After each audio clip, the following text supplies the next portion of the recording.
ಹುಲ್ಲು ಕಡ್ಡಿಗೂ ಮಹತ್ವ ಇದೆ, ಇಲ್ಲಿ ಯಾರ ಮೇಲಲ್ಲ ಕೀಳಲ್ಲ ಅಂತ ಕಾಂಗ್ರೆಸ್ ಕಾರ್ಯಕರ್ತರಿಗೆ ಡಿಸಿಎಂ ಡಿಕೆ ಶಿವಕುಮಾರ್ ಅವರು ಮಹತ್ವದ ಸಂದೇಶವನ್ನ ಕೊಟ್ಟಿದ್ದಾರೆ. ಕೆಪಿಸಿಸಿ ಕಚೇರಿಯ ಭಾರತ್ ಜೋಡೋ ಸಭಾಂಗಣದಲ್ಲಿ ಹಮ್ಮಿಕೊಂಡಿದ್ದಂತಹ ಸಂವಿಧಾನ ಶಿಲ್ಪಿ ಡಾಕ್ಟರ್ ಬಾಬಾ ಸಾಹೇಬ್ ಅಂಬೇಡ್ಕರ್ ಅವರ ಜಯಂತಿ ಕಾರ್ಯಕ್ರಮದಲ್ಲಿ ಮಾತನಾಡಿದ ಅವರು, ಕೆಳಗೆ ಕುಳಿತಿರುವವನಿಗೆ ಹೊರಗೆ ಒಳಗೆ ಇರುವವನಿಗೂ ಕೂಡ ಒಂದಲ್ಲ ಒಂದು ದಿನ ಅವಕಾಶ ಇದೆ ಅಂತ ಮಾರ್ಮಿಕವಾಗಿ ಹೇಳಿದ್ದಾರೆ. ವೇದಿಕೆಯಲ್ಲಿ ಕುಳಿತುಕೊಂಡವರೆಲ್ಲ ನಾಯಕರು ಅಂತ ಭಾವಿಸಬೇಡಿ.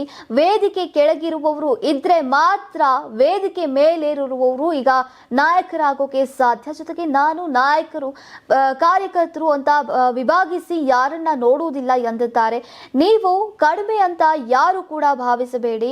ಯಾವ ಕಾರ್ಯಕರ್ತರನ್ನು ಕೀಳಾಗಿ ಕಾಣುವುದಕ್ಕೆ ಇಲ್ಲಿ ಆಸ್ಪದವಿಲ್ಲ.